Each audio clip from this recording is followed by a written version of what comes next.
The silence in the boardroom was so thick that Olivia Hayes could hear the frantic beat of her own heart, a drum against her ribs, as Richard Thompson's harsh words echoed off the tempered glass walls. "The door is right there, Olivia. You are not irreplaceable, and frankly, your time here is over." The phrase cut through the air like a whip, more painful because it came from the mouth of her own father-in-law, the man she had tirelessly tried to impress for years. A lump formed in her throat, a suffocating knot of humiliation and disbelief. She stood there, before all the company directors and managers, each face a mask of embarrassment or indifference. No one dared to intervene. Not even Daniel Thompson, her husband and Richard's son, who watched the scene from his chair, eyes downcast, a hand clenched tightly on the polished table.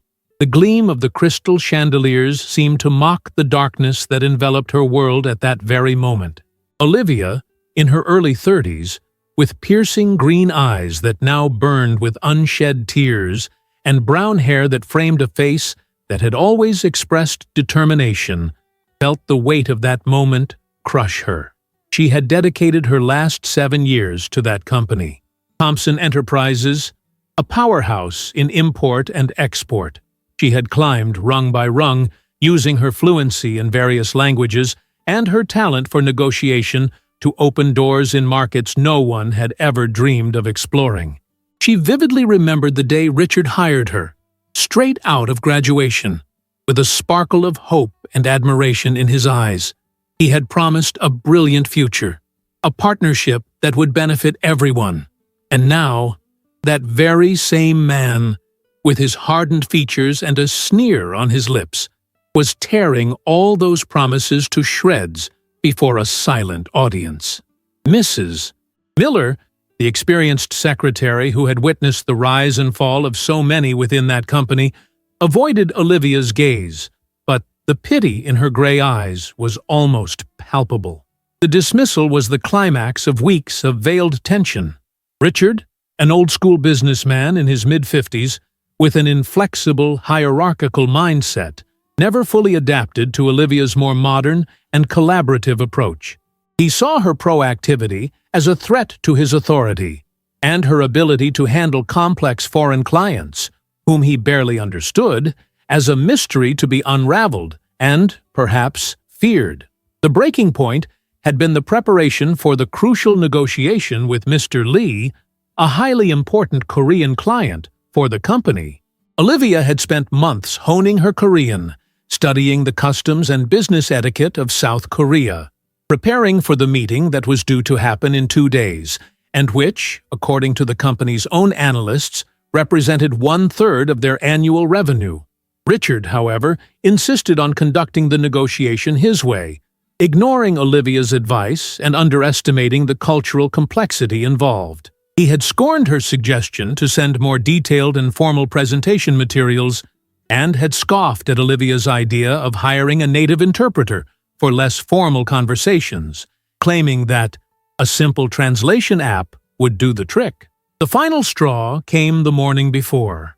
Olivia, concerned about the progress of the preliminary talks, had noticed a subtlety in Mr. Lee's communication that Richard completely overlooked. It was a specific dialect, spoken by a small community in Seoul, which she, out of pure dedication and curiosity, had learned during her university years.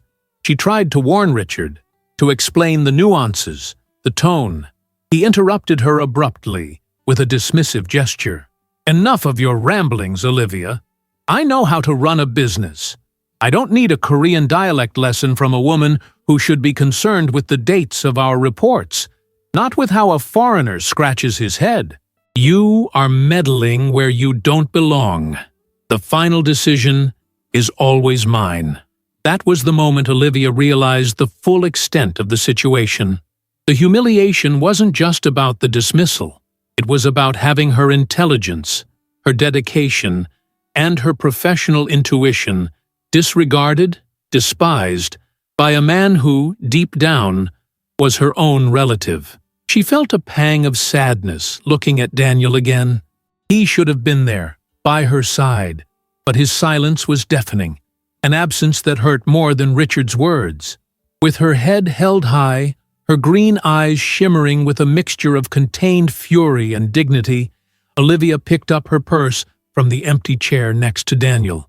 She turned to Richard, her voice steady despite the tremor in her hands. "Mr. Thompson, you can humiliate me, you can fire me, but you cannot erase my worth, and do not underestimate what you are losing. Good luck with Mr. Lee." She walked out of the room, each step an echo of defiance, the sound of her high heels breaking the silence that settled once again in the environment, now charged with a new and palpable tension. No one dared to look at her. In that moment, as she walked down the corridor leading to the exit, she felt like a ghost, invisible to those who had once applauded her. The cold air of the street felt like a relief in her lungs, a breath of freedom, but also the chilling whisper of an uncertain future. The tears, which she had held back with such force, finally rolled down her face as she walked away from the imposing building of Thompson Enterprises, leaving behind not just a job, but also a part of her life and a shattered dream. What she didn't know, however, was that destiny, often ironic, was already weaving the threads of a triumphant return, a return that no one at the company, least of all Richard, could foresee. The sting of Richard's words lingered, a bitter aftertaste in her mouth. She had always prided herself on her professionalism, her ability to remain composed under pressure. But this was different. This was personal. This was family. The betrayal from Daniel's silence cut deeper than any insult Richard could hurl. She had pictured a future with him, a life built on mutual respect and support, and in that crucial moment, he had crumbled, prioritizing his father's antiquated notions of authority over his wife's dignity.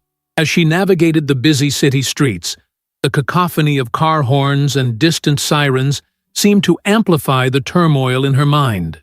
Every face she passed seemed to hold a judgment, a silent question about her sudden departure from the gleaming glass tower. She pulled her coat tighter around herself, not against the chill of the early autumn air, but against the biting cold of public humiliation. Olivia eventually found herself in a small, cozy coffee shop a few blocks from the office.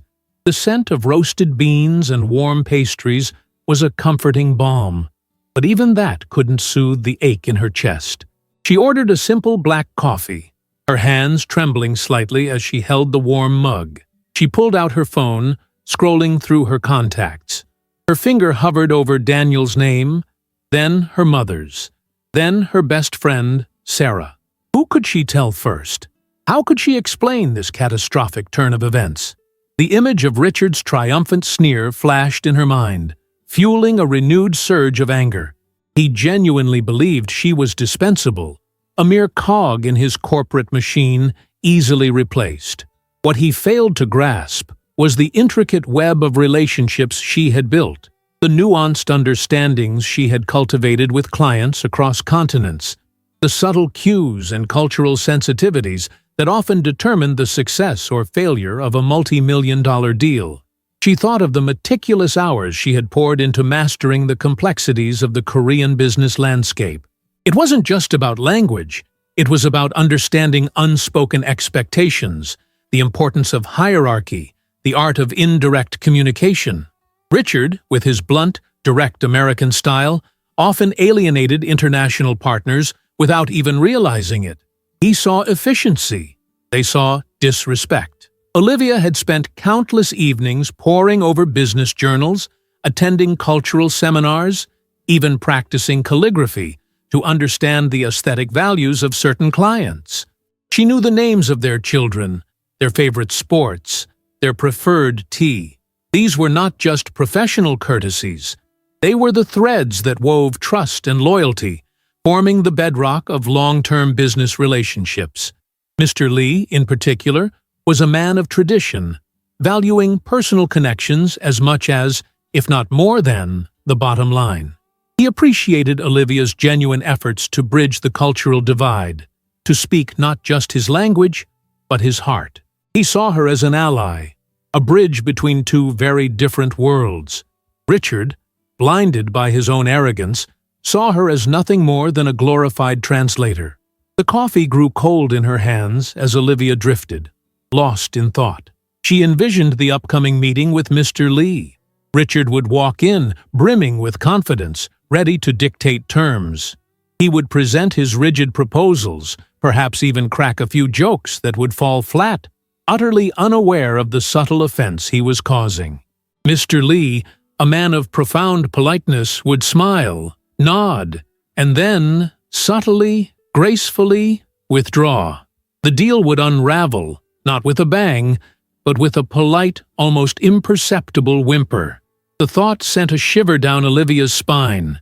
It wasn't just her career that was at stake, it was the financial stability of Thompson Enterprises, an entity that had, for better or worse, become intertwined with her family. Daniel would be affected, of course. His future, too, was tied to his father's company. A wave of bittersweet irony washed over her. She, the discarded pawn, held the key to their survival, a key Richard had just thrown away. As the afternoon wore on, Olivia made her way home to the modest apartment she shared with Daniel. The familiarity of the furniture, the scent of lavender from the diffuser, normally brought her comfort, but today they felt foreign, unwelcoming. She changed into her comfortable clothes, trying to shake off the oppressive weight of the day, but it clung to her like a second skin. Her phone, usually a constant source of pings and notifications from work, remained eerily silent. Daniel hadn't called. No one from the office had. It was as if she had simply vanished, erased from their collective memory. The silence was deafening, a testament to the swiftness with which she had been cut off. She sank onto the sofa, staring blankly at the television, her mind replaying the day's events, searching for a sign, a missed warning, anything that could have prevented this catastrophic outcome. The memory of Richard's cold eyes, Daniel's averted gaze, and the shocked faces of her colleagues swam before her. She closed her eyes, trying to block out the images, but they persisted, vivid and relentless. The humiliation still burned, a raw, open wound. Yet, beneath the pain, a flicker of something else began to ignite, a quiet defiance, a simmering determination. She had always been a survivor, a fighter. This setback, as devastating as it felt, would not define her. She just didn't know yet how she would turn the tide, how she would reclaim her worth in a world that had just tried to strip it away. As the last rays of sunlight faded from the sky, casting long shadows across her living room, Olivia felt a strange mix of despair and a nascent sense of liberation. The old life was over. What would the new one bring? She had no idea, but a strange premonition whispered that her phone would not remain silent for long. The next morning dawned with an unusual stillness, a stark contrast to the previous day's tumultuous events. Olivia woke up feeling a profound emptiness, a void where the rush of daily work and the familiar anxieties of her career used to reside. The silence of the apartment felt heavy, amplifying the lingering sting of her dismissal. She made herself a cup of tea, the aroma of chamomile doing little to soothe her frayed nerves. Daniel was still asleep, his side of the bed undisturbed, a silent testament to the unspoken distance that had grown between them since Richard's public rebuke. A part of her hoped he would wake up, apologize, explain his inaction, but another part of her, the wounded part, doubted he ever would. She sat by the window, watching the city slowly come to life, the distant hum of traffic replacing the quietude of dawn. The world outside continued its rhythm, oblivious to the seismic shift in her own. She picked up her phone, a device that had once been an extension of her professional self, now feeling alien in her hand. There were no new emails, no urgent messages from colleagues, just the usual stream of social media updates and news headlines. It was a silence that spoke volumes, confirming her new status as an outsider. Just as Olivia was contemplating whether to venture out for a walk to clear her head, a sudden, insistent vibration startled her. Her phone, lying innocently on the kitchen counter, began to ring. its screen flashing with an unfamiliar number. She hesitated, her brow furrowed in mild annoyance. Who could be calling so early?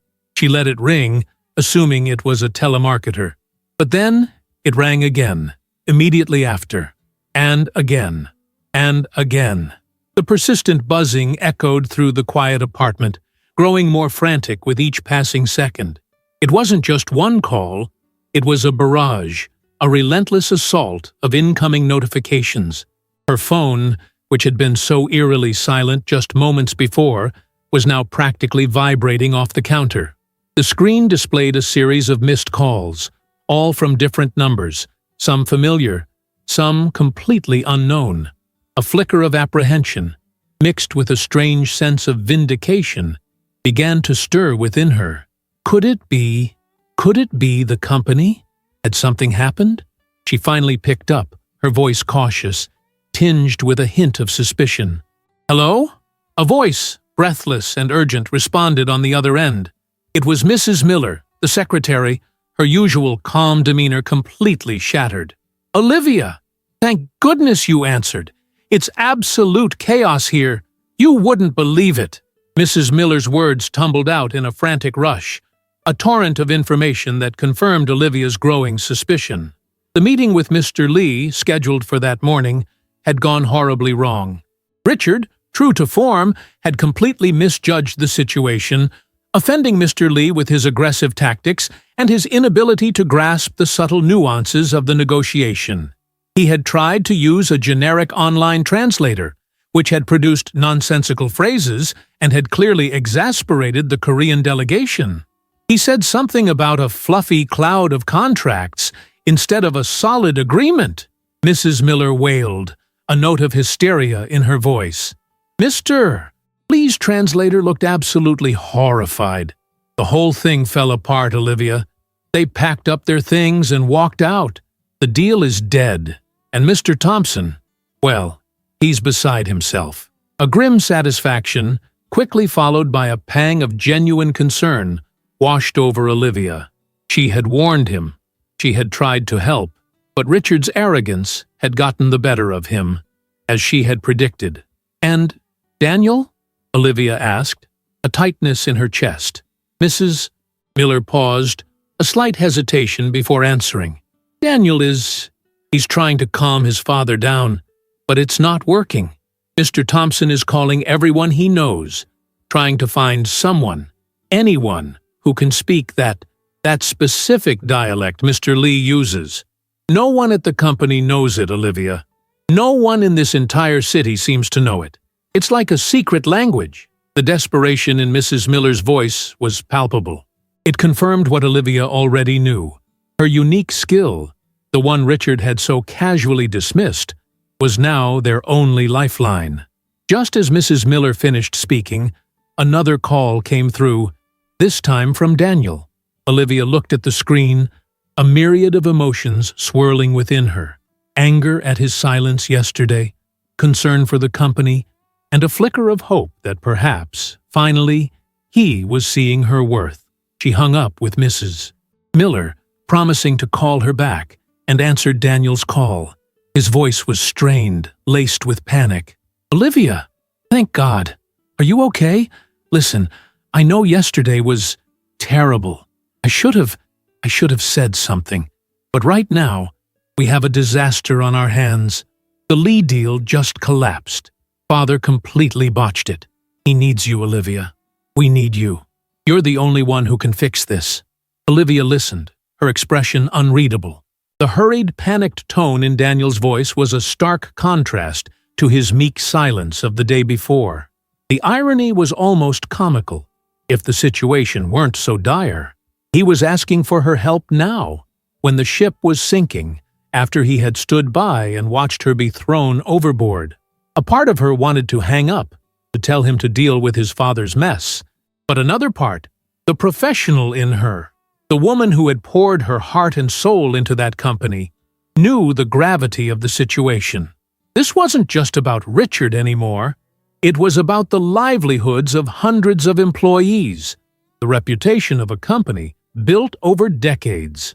What exactly happened, Daniel? She asked, her voice calm, composed, a stark contrast to his own agitation.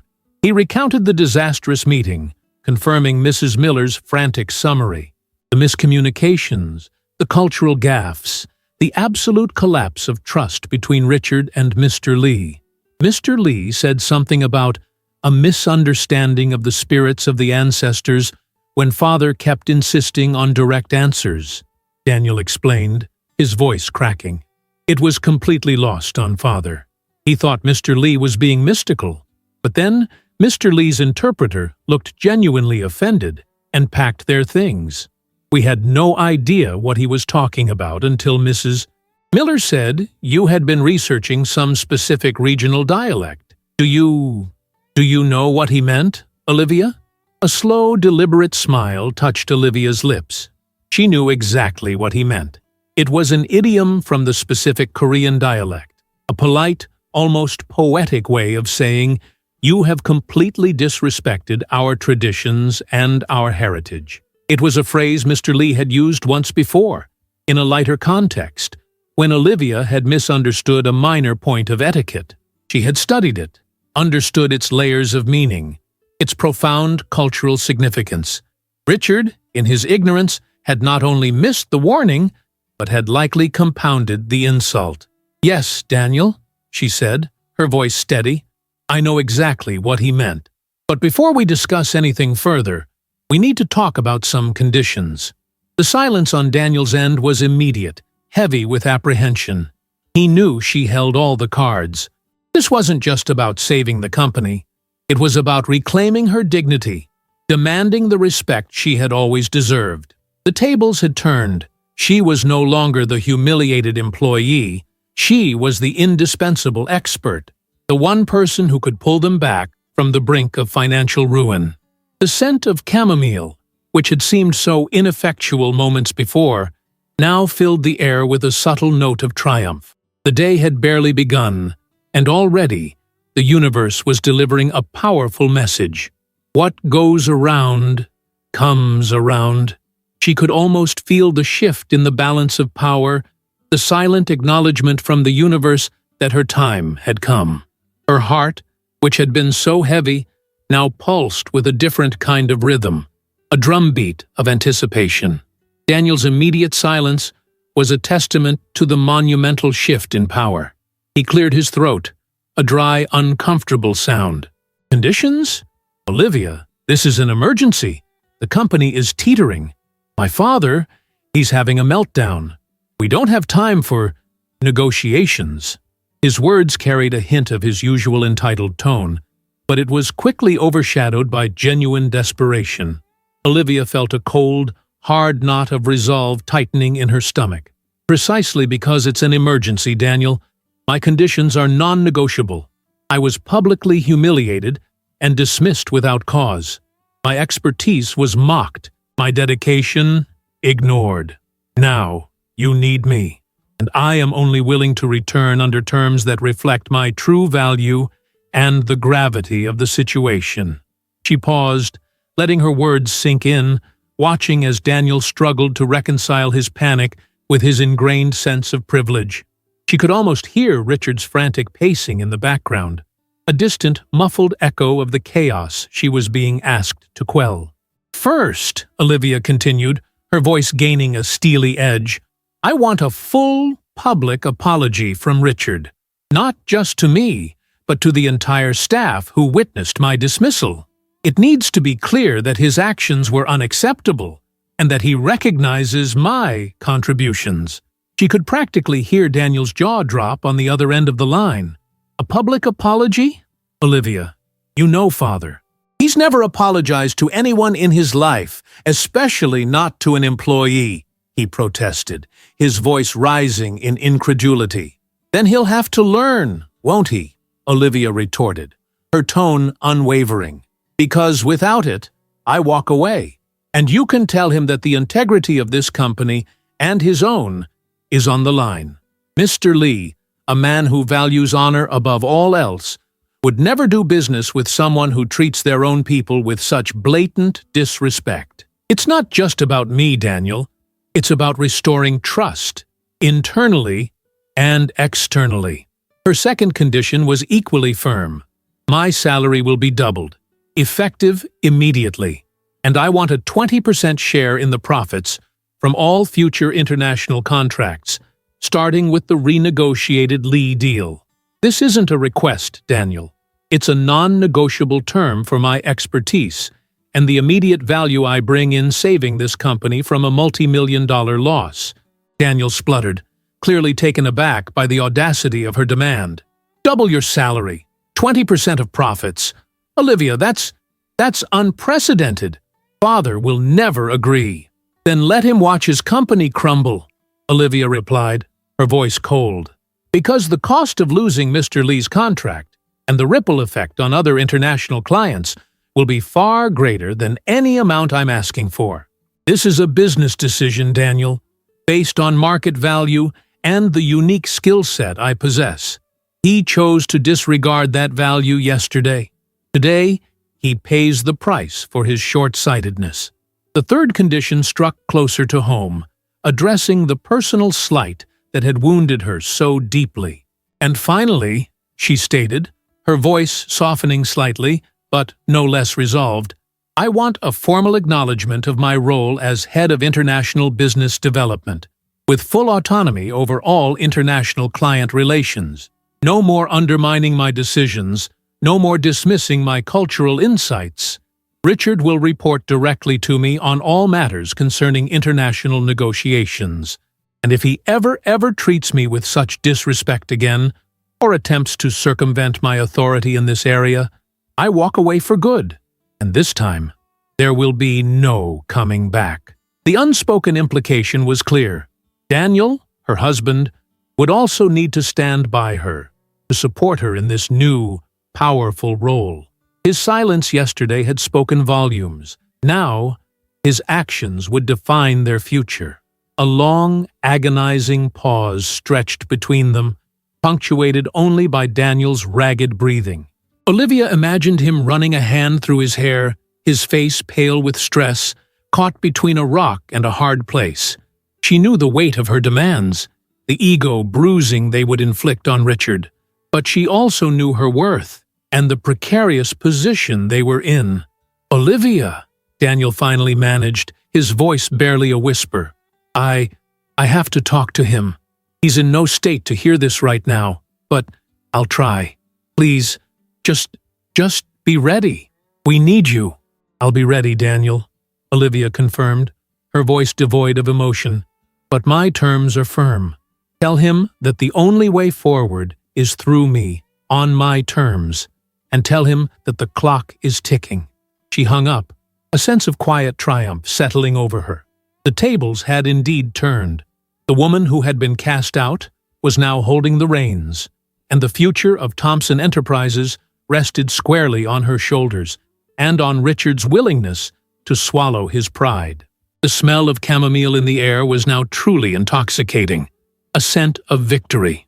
The next few hours were a blur of frantic anticipation for Olivia. After her call with Daniel, the silence from his end was deafening, yet she knew it signified a storm brewing on the other side. She imagined the scene at Thompson Enterprises, Richard, probably red-faced and bellowing, refusing to entertain her demands, while Daniel, caught in the crossfire, tried desperately to mediate. A perverse sense of satisfaction settled over her. For years she had navigated Richard's volatile temper, his stubborn pride, always bending, always accommodating. Now it was his turn to bend, to face the consequences of his arrogance. She busied herself around the apartment, tidying things that didn't need tidying, her mind racing with possibilities. Would he cave? Would his ego truly be subdued by the threat of financial ruin? She knew Richard well enough to understand his deep-seated fear of failure, particularly public failure. The collapse of the Mr. Lee deal would not just be a financial blow. It would be a devastating blow to his reputation, a stain on his perfectly tailored corporate image. As the morning wore on, the insistent buzzing of her phone returned, this time a direct call from Mrs. Miller. "Olivia, you won't believe what's happening," Mrs. Miller whispered, her voice barely audible, as if she were hiding in a broom closet. "Mr. Thompson is tearing the office apart. He's screaming about your demands, calling them outrageous blackmail. Daniel is trying to reason with him, but it's no use. He's completely unhinged." Olivia's lips curled into a faint, knowing smile. "And Mr. Lee?" she asked, her voice calm. "Did they manage to get him back?" "No!" Mrs. Miller exclaimed, a note of despair in her voice. "He's refusing to even take their calls. His secretary just sent a very polite but very firm email saying Mr. Lee has prior commitments and will be unavailable for the foreseeable future. It's over, Olivia. Unless—" Mrs. Miller trailed off, the implication clear. Unless Olivia stepped in. The tension in the air was palpable, even through the phone line. Olivia knew this was her moment. "Mrs. Miller," she said, her voice clear and decisive, "tell Mr. Thompson that the clock is ticking. Every minute he delays is another minute closer to losing everything. My conditions stand. No negotiation." She hung up, a strange mix of exhilaration and trepidation washing over her. She was playing a high-stakes game, and the chips were all on her side of the table. She paced her living room, her mind already formulating strategies, preparing for the inevitable call from Richard himself. She knew he wouldn't call until he was absolutely desperate, until all other avenues had been exhausted. And that desperation, she predicted, would come quickly. The Thompson Enterprises, despite its outward appearance of stability, was more vulnerable than most realized, heavily reliant on a few key international contracts like the one with Mr. Lee. Losing it would send shockwaves through their entire operation. An hour later, the phone vibrated again. This time, the caller ID clearly displayed Richard Thompson. Olivia took a deep breath, steadying herself. This was it. She let it ring twice, 3 times, allowing the suspense to build, allowing him to stew in his mounting panic. Finally, on the 4th ring, she answered. "Olivia!" Richard's voice boomed, but there was an uncharacteristic tremor in it, a hint of desperation beneath the usual bluster. "What in God's name do you think you're doing? These demands are preposterous. Blackmail. Do you understand the position you're putting us in?" Olivia remained silent, letting him rant, letting him exhaust his initial burst of anger. She knew this was a test, a last-ditch effort to intimidate her. She would not crack. When he finally paused, panting slightly, Olivia spoke, her voice measured and calm, utterly devoid of emotion. "Mr. Thompson, you made your position clear yesterday. You deemed me insignificant and told me, the door is right there. I simply took your advice. Now, it seems the company requires my unique services. My conditions are not blackmail. They are a reflection of the value you chose to ignore. And given the urgency of the situation, they are non-negotiable. Do you understand the position you put this company in when you dismissed your most valuable asset?" Her words were a direct mirror of his own, thrown back at him with chilling precision. The silence that followed was thick, heavy with the weight of Richard's stunned realization. He had underestimated her, not just her skills, but her resolve. "Olivia," he began again, his voice lower now, strained. "Look, I misspoke yesterday. I was under pressure. You know how these things are. We can discuss this. We can find a compromise. Double your salary. That's a significant jump. And the profit sharing, it's unheard of for a position like yours." He was trying to negotiate, to chip away at her demands, but Olivia held firm. "There is no discussion, Mr. Thompson. There is no compromise. Either you agree to my terms in full, or the Lee deal remains dead, and you can explain to your shareholders why 1/3 of their annual revenue vanished overnight because of your pride. The choice is yours." She let the ultimatum hang in the air, a sword of Damocles dangling over his head. The battle of wills continued for another 20 minutes, Richard oscillating between bluster and pleading. But Olivia refused to budge. Each time he tried to argue, she calmly reiterated her conditions, emphasizing the urgency of the Mr. Lee situation and the irreparable damage his company faced. Finally, defeated, his voice a hoarse whisper, he conceded. "All right, Olivia. All right. I agree to your terms. All of them. Just please, come back. Now. Mr. Lee is scheduled to leave the city by 5 o'clock this afternoon. We have only a few hours." A tremor of triumph ran through Olivia, but she kept her voice steady. "Excellent. I'll be there in 30 minutes. But know this, Mr. Thompson. The public apology comes first. You will gather the entire staff, and you will apologize. Then, and only then, will I approach Mr. Lee." Richard grumbled, a sound of profound displeasure, but he didn't argue. "Fine. Just get here." The line went dead. Olivia replaced the receiver, a deep breath escaping her lips. Victory. It felt sweet, but also heavy. The battle was won, but the war against Richard's ego and the inherent challenges of the deal was just beginning. She quickly changed into a sharp business suit, her movements precise and confident. As she tied her hair back, she caught a glimpse of her reflection in the mirror. The same determined eyes, the same focused expression, but now there was a new glint, a steely resolve that had been forged in the crucible of humiliation. She was no longer just Olivia Hayes, the dedicated employee. She was Olivia Hayes, the indispensable asset, the woman who held the key to Thompson Enterprises' survival. She hailed a taxi, the ride to the office feeling strangely different from her journey home yesterday. There was no despair, no lingering shame, only a fierce sense of purpose. As the cab pulled up to the familiar building, she saw Daniel waiting anxiously by the entrance, his face etched with worry.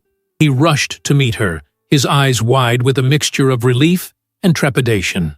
"Olivia! You came!" "Father, he's in his office. He's ready. He's already sent out a company-wide email asking everyone to gather in the main conference room in 10 minutes.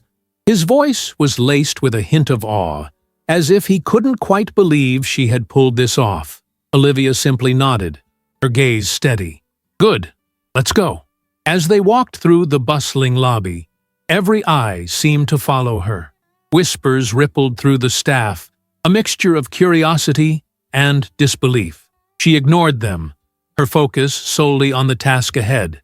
Entering the main conference room, she saw a sea of familiar faces, a mix of apprehension and surprise. Richard stood at the head of the table, his usual imposing posture slightly slumped, his face pale. He cleared his throat, the sound unusually weak. Olivia walked directly to the empty chair beside Daniel, maintaining eye contact with Richard. The air was thick with anticipation. This was the moment, the public apology, the first real step in reclaiming her rightful place. The memory of Richard's cutting words, "The door is right there," still echoed in her mind. But now, they served as a reminder of how far she had come, and how much power she now wielded. The scent of fear, mixed with a hint of desperate hope, now permeated the air of the Thompson Enterprises boardroom. The silence in the large conference room was deafening, amplified by the sheer number of employees gathered, all eyes fixed on Richard Thompson. His usual commanding presence was diminished, replaced by a visible unease as he faced the expectant gazes of his staff. Olivia watched him, a quiet observer, her expression neutral. This was the moment of reckoning, not just for her, but for the entire corporate culture Richard had fostered. He cleared his throat again, a nervous habit she'd never seen from him before. His gaze flickered to Daniel, then to Olivia, before finally settling on the wall behind the assembled employees, as if finding it too difficult to meet anyone's eyes directly. "Good morning, everyone," Richard began, his voice surprisingly subdued, lacking its usual booming authority. He paused, swallowed hard, and then, slowly, deliberately, he met Olivia's gaze. A flicker of something unreadable crossed his face, perhaps a grudging respect, or simply the sheer weight of his own defeat. I have gathered you all here this morning for a very important reason. Yesterday, I made a grave error in judgment. I acted impulsively, and I allowed my personal frustrations to override my professional responsibilities. In doing so, I unfairly and publicly dismissed Ms. Olivia Hayes from her position. A collective gasp rippled through the room. Many exchanged shocked glances, unable to believe what they were hearing. Richard Thompson? Apologizing? Publicly? It was unprecedented. Mrs. Miller, standing near the back, subtly covered her mouth with a hand, her eyes wide with astonishment. Daniel, beside Olivia, shifted in his seat, a mixture of relief and discomfort on his face.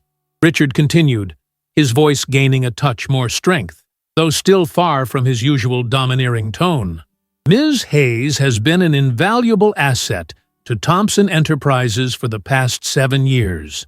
Her dedication, her unwavering commitment to our international clients, and her extraordinary linguistic and cultural expertise have been instrumental in securing some of our most significant contracts.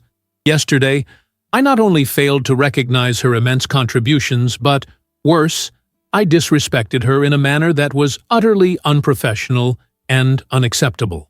My actions were a direct attack on her dignity and her professionalism, and for that, I am profoundly sorry. Olivia, I sincerely apologize to you, and to all of you, for my egregious error. He looked directly at Olivia, his eyes holding a glimmer of something akin to humility. It wasn't a heartfelt, emotional apology, not in the way one might expect from a truly remorseful person. It was a practiced, almost businesslike admission of fault, but coming from Richard, it was monumental. Olivia offered a slight, almost imperceptible nod. It was enough. It was the public acknowledgement she had demanded, the first step towards rebuilding her professional standing and, perhaps, reshaping the very fabric of Thompson Enterprises. Furthermore, Richard continued, surprising everyone again, effective immediately, Ms. Hayes will be reinstated in her role, with an expanded scope. She will assume the position of Head of International Business Development, with full autonomy over all international client relations. All international negotiations, including the crucial upcoming discussions with Mr. Lee, will be under her direct leadership. I will be reporting directly to her on all related matters. The news sent a fresh wave of murmurs through the room. This wasn't just reinstatement, it was an unprecedented promotion, a seismic shift in the company's power structure. Richard Thompson, reporting to an employee he'd just fired? The implications were staggering. Now, Richard concluded, his voice still subdued, Ms. Hayes has agreed to step in and attempt to salvage the crucial negotiations with Mr. Lee, which, due to my mismanagement, are currently in jeopardy.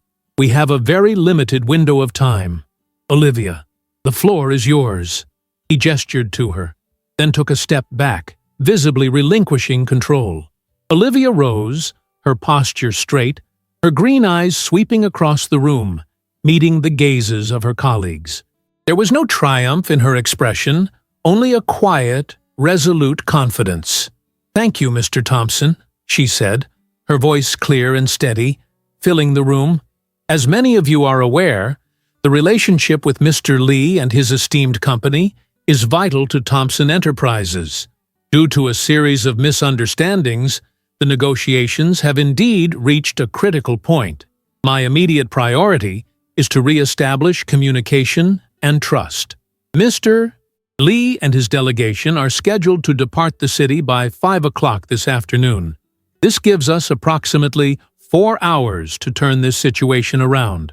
She walked to the large display screen at the front of the room, connecting her tablet. "Based on my understanding of Mr. Lee's communication style and cultural background, the primary issue is not just a language barrier, but a fundamental misalignment in understanding core values. The online translation services, while useful for basic conversations, fail to capture the nuances of his specific dialect and the cultural idioms that are so crucial to building lasting trust in Korean business. Specifically, The phrase, misunderstanding of the spirits of the ancestors that was used earlier this morning, was not merely a poetic expression, but a profound statement regarding a perceived lack of respect for tradition and heritage. Olivia paused, letting the significance of her words sink in.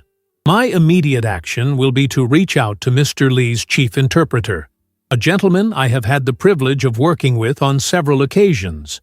I will acknowledge the miscommunication and express our profound regret, not just for the linguistic errors, but for the unintentional cultural affront. My goal is not to immediately relaunch the business proposal, but to rebuild the broken bridge of trust. We need to demonstrate that we understand and respect their culture, beyond just the business transaction. She then turned to Daniel. Daniel, I need you to assemble the revised contract proposals, focusing on flexibility and long-term partnership rather than immediate gains, and ensure all legal jargon is simplified. Mrs. Miller, Olivia continued, addressing the secretary, please prepare a formal, handwritten letter of sincere apology to Mr. Lee on behalf of Thompson Enterprises, acknowledging the cultural misstep. It must be handwritten, as a sign of personal respect and earnestness, and ensure it is delivered by special courier immediately. Mrs. Miller, still wide-eyed, nodded vigorously, already reaching for her notepad. Olivia then turned back to the general staff. Your support in this critical time is invaluable. While I manage the direct communication with Mr. Lee, I need everyone to maintain a calm and professional demeanor. Any outward signs of panic or disarray will only reinforce the impression of instability. We are a unified team, and we will overcome this challenge together. She ended with a firm, confident gaze, projecting an aura of control and capability that instantly began to calm the anxious atmosphere in the room. Her words weren't just instructions. They were a rallying cry, a promise of stability in the midst of chaos. She immediately retreated to Richard's private office, a space that felt strangely alien to her, despite her husband being his son. Daniel followed, closing the door behind them. Olivia, he started, his voice hushed. I can't believe Father actually apologized. And that promotion, you truly are incredible.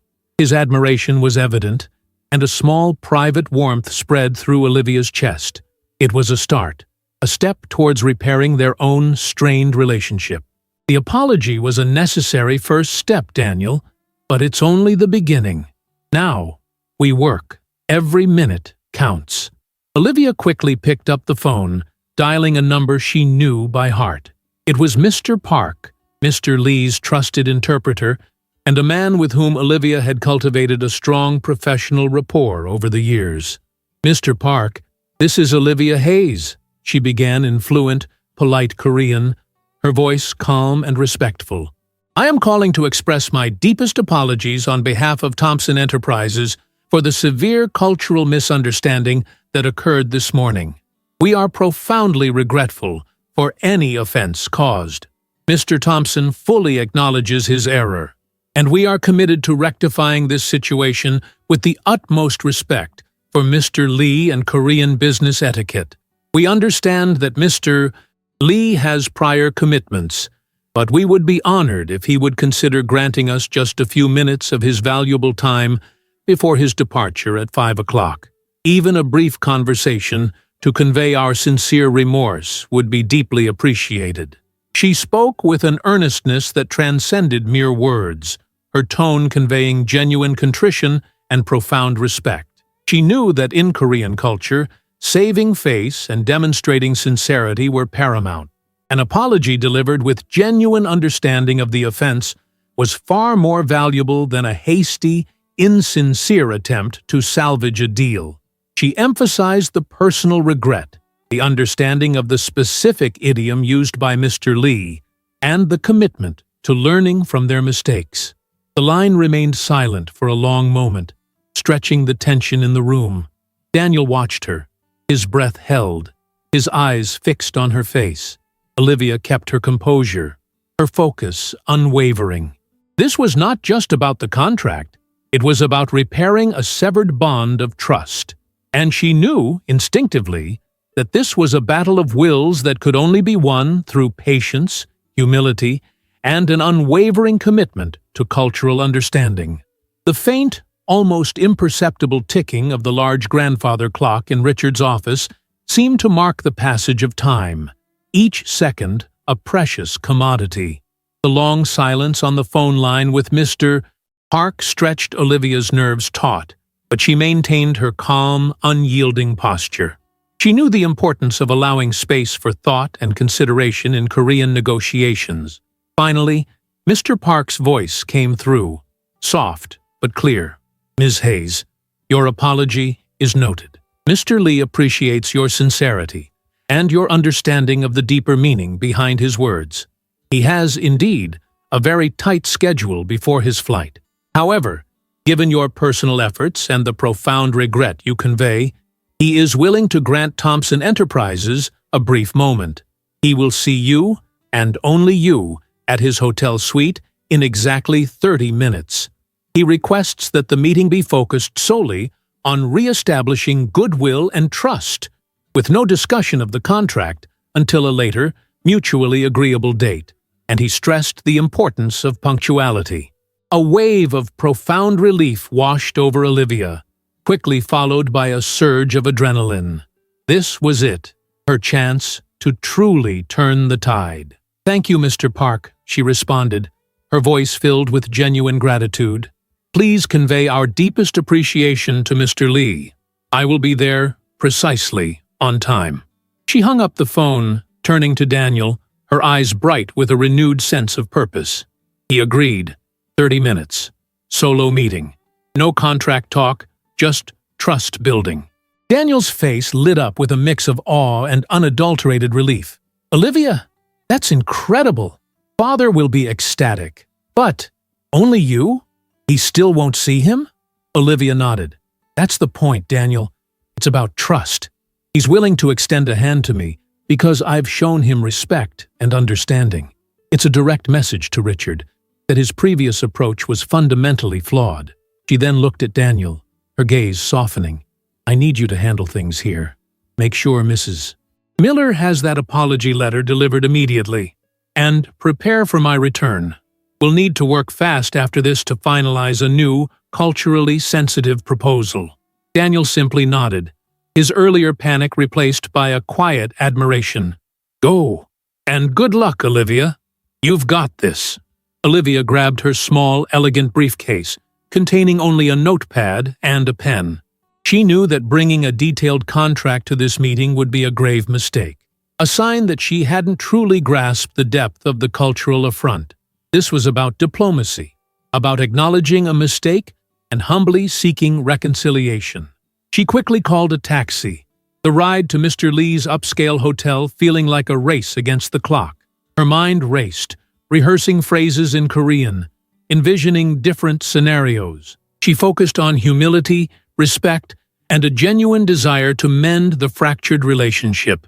Upon arriving at the hotel, the opulence of the lobby seemed a stark contrast to the gravity of her mission. She was immediately escorted to Mr. Lee's suite. As she entered, Mr. Lee stood by the window, his back to her, looking out at the city skyline. His chief interpreter, Mr. Park, was seated at a small table, a pot of steaming tea before him. Mr. Lee turned slowly, his face impassive, his eyes betraying nothing. He was a man of dignified presence, his suit impeccably tailored, his silver hair neatly combed. Olivia bowed deeply, a gesture of profound respect. "Mr. Lee," she began in flawless Korean, her voice calm and heartfelt, "please accept my deepest and most sincere apologies for the regrettable misunderstandings that occurred yesterday and this morning.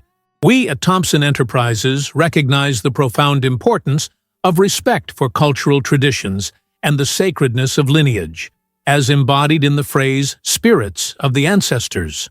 My apologies extend not only for the linguistic missteps, but for the unintentional disrespect shown to your esteemed heritage. We have learned a valuable lesson. and we are committed to ensuring such errors never happen again." Mr. Lee listened, his expression unwavering. He then gestured towards a comfortable armchair. "Please, Ms. Hayes, take a seat." His voice was deep, resonant. Olivia sat, maintaining eye contact, a slight bow of her head.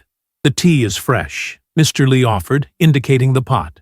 Mr. Park poured a cup for Olivia, and she accepted it with both hands, another sign of respect. "Thank you, Mr. Lee.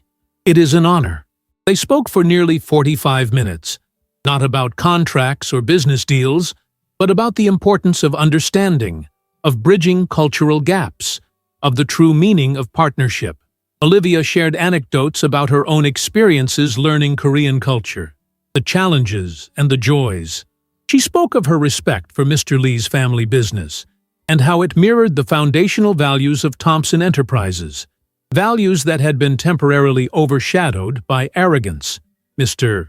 Lee, in turn, spoke of the importance of patience, of looking beyond immediate profit to forge lasting bonds built on mutual trust and genuine respect. He spoke in his specific dialect, and Olivia responded fluently, effortlessly, demonstrating her deep immersion in his culture. There was a moment when Olivia quoted a subtle proverb from his region that a faint smile touched Mr. Lee's lips, a tiny crack in his stoic facade. It was a silent acknowledgement that she truly understood. As the time neared his departure, Mr. Lee finally spoke of business. "Ms. Hayes," he said, his eyes meeting hers, "I appreciate your candidness and your personal commitment. You have shown me today that Thompson Enterprises, through your leadership, is capable of true humility and understanding. This is a quality I value above all else in a business partner. I will delay my flight by 24 hours. I am willing to resume discussions with you, and only you, tomorrow morning, at 9 o'clock, here in my suite. I trust that you will come prepared to discuss a partnership built on mutual respect and long-term vision, not just numbers." Olivia felt a surge of exhilaration. She had done it. She had not only salvaged the deal, but had elevated it to a new level of mutual respect. "Thank you, Mr. Lee," she said, bowing deeply once more. "We will be honored to meet your expectations, and I assure you, you will not be disappointed." As she stood to leave, Mr. Lee extended his hand, a rare gesture for him. Olivia shook it firmly, a silent agreement passing between them. She practically floated out of the hotel, the city now a vibrant tapestry of possibilities. She immediately called Daniel, her voice brimming with controlled excitement. "He agreed, Daniel. We have a meeting tomorrow morning. He delayed his flight for 24 hours, just for me."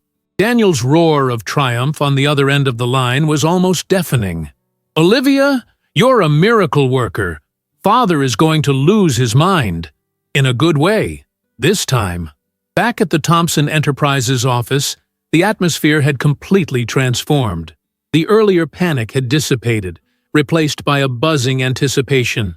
When Olivia walked in, Daniel rushed to her, pulling her into a tight hug. Even Mrs. Miller offered a rare, genuine smile. Richard, surprisingly, was waiting in the lobby, his face still pale, but his eyes held a newfound reverence. He didn't say much, just a gruff, "Well done, Olivia. Well done." But the way he looked at her, the slight nod of respect, spoke volumes. It was the beginning of a different kind of relationship, one built on undeniable proof of her value. The next morning, Olivia, now officially the head of international business development, returned to Mr. Lee's suite. This time, she carried a new proposal, meticulously crafted overnight with Daniel's support, focusing on flexibility, shared risk, and long-term collaborative growth. The meeting was productive, built on the foundation of trust she had meticulously re-established. By noon, the crucial contract was signed. Not just a successful deal, but a landmark agreement symbolizing a new era for Thompson Enterprises, one where cultural understanding and respect were paramount. The company was saved, its future secured, All thanks to the woman who had been humiliated and discarded just 2 days prior. In the weeks and months that followed, Olivia thrived in her new role. Her salary doubled, as per her demand, and the 20% profit share from the Mr. Lee deal and subsequent international contracts made her financially independent in a way she had only dreamed of. Richard, while never fully shedding his gruff exterior, treated her with a grudging respect that steadily grew into genuine admiration. He consulted her on every major international decision, often deferring to her judgment, acknowledging her innate understanding of global markets and cultural nuances. He even began to listen more, to learn from her, a transformation no one thought possible. As for Daniel, the crisis had served as a harsh but necessary awakening. He saw Olivia not just as his wife, but as a brilliant, resilient professional. He became her staunchest ally, supporting her decisions, defending her vision, and actively working to foster a more inclusive and respectful environment within the company. Their marriage, initially strained by his passivity, began to heal, strengthened by a newfound mutual respect and a shared vision for their future, both personal and professional. Olivia Hayes, the woman who had been told the door is right there by her own father-in-law, had not just walked out that door, she had stormed back in, not as a victim, but as a conqueror. She didn't just save Thompson Enterprises, she transformed it, infusing it with a new spirit of empathy, understanding, and true global partnership. Her story became a quiet legend within the company, a testament to the power of resilience, the enduring strength of self-worth, and the ultimate triumph of quiet competence over loud arrogance. The sweet aroma of success, earned through grit and grace, now filled the halls of Thompson Enterprises, a scent far more invigorating than any bitter taste of past humiliation. It was a victory not just for Olivia, but for every individual whose worth had ever been underestimated. A resounding declaration that true power lies not in position, but in profound value. If you enjoyed the story, please leave your like and subscribe to the channel. Comment below what you thought. Thank you for watching, and until the next story.